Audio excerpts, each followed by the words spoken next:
Hello everyone, Giltar here with a model kit review. This time we'll be looking at the 1 to 144 scale Gundam Astraea Type F from Bandai. Now I'm going to make a two-part review for this model kit. Part 1 will really be for people who want to see how different the Astraea Type F model is compared to the Astraea high-grade models, which this is basically a sort of remolding or retooling of. The base model or base mold comes from the high-grade Astraea design, but this comes with extra parts to make it, basically the Astraea Type F or the Type F2, which is, I guess, an upgrade to the Type F mobile suit. So in part 1, I'll really just cover the accessories and give you guys an idea of what it comes with and how different it is compared to the Astraea high grades. In part 2, I'll cover briefly the articulation. I'll also briefly cover a few points on the instruction book, the runners. I'll give my sort of pros and cons on this model and my final thoughts. So for people who just want to see what's different about the Astraea Type F, watch part 1. You don't have to watch part 2. But for anyone else, if you want to get more information as well, feel free to watch part 2. Now, I don't have the original Astraea high-grade model in the 1 to 144 scale range. I have just the Repair 2, which is on this side. But because it's so similar to the original Astraea, I think it's a good enough sort of example to use for comparison to see how different the Astraea type is compared to the original Astraea. Which sounds kind of funny because the Astraea Type F is the predecessor to the Astraea design. So here's the Astraea Type F. I really like this design. I'm a big fan of the Astraea design in general, so I really do like the Astraea Type F look here. Now, before I get into the accessories, let me just briefly say that this is a fairly new model kit. It came out just a few weeks ago in April of 2010. Normally it retails for 1,800 yen, or about $19 American at current exchange rates. So let's get on to the accessories. First up is the NGN bazooka, which is a fairly large weapon. It's kind of like the Gundam 00, I guess, Hyper Bazooka equivalent. There are 2 points of articulation on this. There's one at the sort of rear end, or the stock part of the bazooka, which can extend a bit to help you adjust for positioning when you have it in hand. I do have one of the grip fists on the handle here, and as you can see, it's fairly loose. The handle of the NGN bazooka is pretty slim, so it doesn't fit too well in the grip hand. Now, the other point of articulation is simply just a side grip, which is pretty standard for most Gundam weapon designs. Now, before I go on, I will say that all the weapon accessories that come with the Astraea Type F have a fair amount of grooves for panel lining. So these are all nice accessories for people who do enjoy painting or at least panel lining their model kits. Up next is the GN launcher, which is something familiar to those who have the Astraea Type F high-grade or no-grade model in the 1 to 100 scale range, because this is a weapon that comes with that model. So I really like this weapon because, first of all, I think it's quite posable. It's deceptively posable because it's a big, bulky weapon, and you don't think you can do much with it. But if you take off one of these fins at the collar here, and you attach this part of the weapon onto it, you basically secure it to the chest of the Astraea Type F. And now, the 2 points of articulation for posability are at the stock end. Basically, you can hinge it or, move it up and down like this, which is nice, it's expected. But also, there's a rotational component here, so you can freely rotate it. So not only can you move it up and down, but you can actually pose it in various ways to get some, interesting angles for the Astraea Type F here. And you do have a grip that has sort of a side grip component to it. It can move side to side like that. This is the GN beam rifle. Very nice, straightforward. A chunky little weapon. It's not quite as big as a heavy artillery weapon like the NGN launcher or NGN bazooka or the GN launcher, but it's not quite as small as, say, a pistol. What I like about this accessory is just the fact that it has a peg at the stock here that can plug into one of the forearm slots. Now currently they're both used up. One's by the Proto-GN sword and the other one's used up by the shield here. But normally if they were freed up, you just put this in the hand of the Astraea Type F and plug the peg here into one of the slots, and it makes it a little more secure, which I really do like.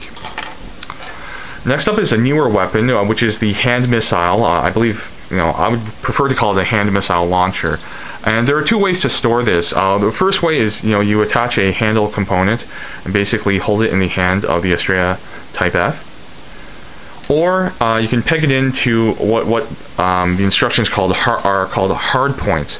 And these hard points basically are slots at either the forearms, the calves here, and the hips. Now the hard points for the hand missile launcher are really for the forearms. You just plug them in, and then there you go. You have this sort of missile pod on the forearm of the Astraea Type F.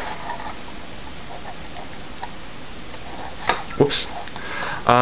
Now, one thing to mention about the hard points is that, and I neglected to mention this about the beam rifle, is that the beam rifle actually has an extra peg on the side here, which allows you to peg it onto the hip hard points. So you just store it like that. They are kind of loose on my model, so be aware of that. However, if you do plan on painting or at least applying some clear coat to your model kit, it might make this more of a snug connection. But I do like the fact that, and I'll show you in part 2, you can actually store all the weapon accessories at the same time on the Astraea Type F. Now for the hip hard points, if you don't want to use them, you can actually replace them with these plastic discs here, just like the sort of normal Astraea, which has these white plastic discs.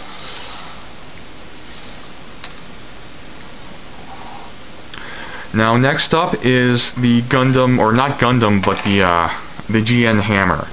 And it basically has two main parts. There's a handle, and then there's the hammer head, and you just connect it there, and this is kind of like its storage mode. You can actually peg this onto one of the hip hard points, and you basically store it like that. And when you want to display it as, you know, with the hammerhead launching, you get this optional sort of a wire piece, flexible wire, that you snake it through this opening and connect it to this slot here, and that secures it. And you then secure the hammerhead to the other end of the wire, and then you can pose it as if it's firing off the GN hammer or the Gundam hammer, whatever you want to call it. You get some clear green plastic spikes here for the head of the hammer.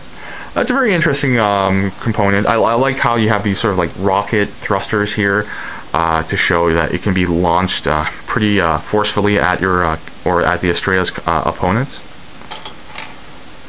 Next up are a pair of GN pistols, which are very nice. They come in these containers that can be pegged onto the calf hard points, and they open up, and you see the pistol here, and actually it stores by friction. It just sort of clips into the top here and actually holds it very securely. Probably among all the other weapon accessories, the GN pistol probably has the most detailing. It has a lot of tiny grooves that you can panel line. Obviously this will take a very steady hand, but for those who are more experienced with painting, you'll probably have a lot of fun detailing these weapons. I really do like these GN pistols. I like pistol weapons just for the aesthetic of, you know, dual wielding pistols, or if you wanted to, you could have it holding one pistol and one other weapon at the same time. So I like that option. Next up are the GN beam sabers. This is one of the hilts that connects to the rear skirt here via a rectangular peg. Peg it in, and there you go. Now what I like about this kit especially is the fact that it comes with clear beam effect parts. None of the other Astraea high grade 1 to 144 scale models have clear beam effect parts from what I know. So it's nice that the Astraea, you know, at least out of all the Astraea variants, the Astraea gets these. Now this isn't the Astraeas, this is actually the high grade Virtues. I still have both of the beam effect parts on the runner, which I'll show in part 2. Next up is simply a sort of a shield, a GN shield, or whatever you want to call it. It is similar to the Astraeas, but it's slightly slimmer and has blunted ends instead of tapered pointed ends. And the GN Proto Sword, which is probably my favorite version of the GN sword design from Gundam 00. The other GN sword variants, 1 through 3, are nice looking, but I'm not a big fan of their sort of huge dimensions, and they are a little more over the top in appearance. What I like about the Proto Sword is that it's very functional and pragmatic, and it just looks like a very no-nonsense weapon. It's a blade, it's here just to cut or skewer opponents, and that's it. And I like that kind of design. So that pretty much does it for all the accessories of the Astraea Type F model kit. Like I said earlier, I'll be continuing in part 2 with more details. But for anybody who really is just interested in seeing what the Astraea Type F model kit offers compared to the Astraea, here you go. So I hope you've enjoyed the review so far. I'll be back in part 2 with more information. Thank you for watching, and I'll see you guys very soon.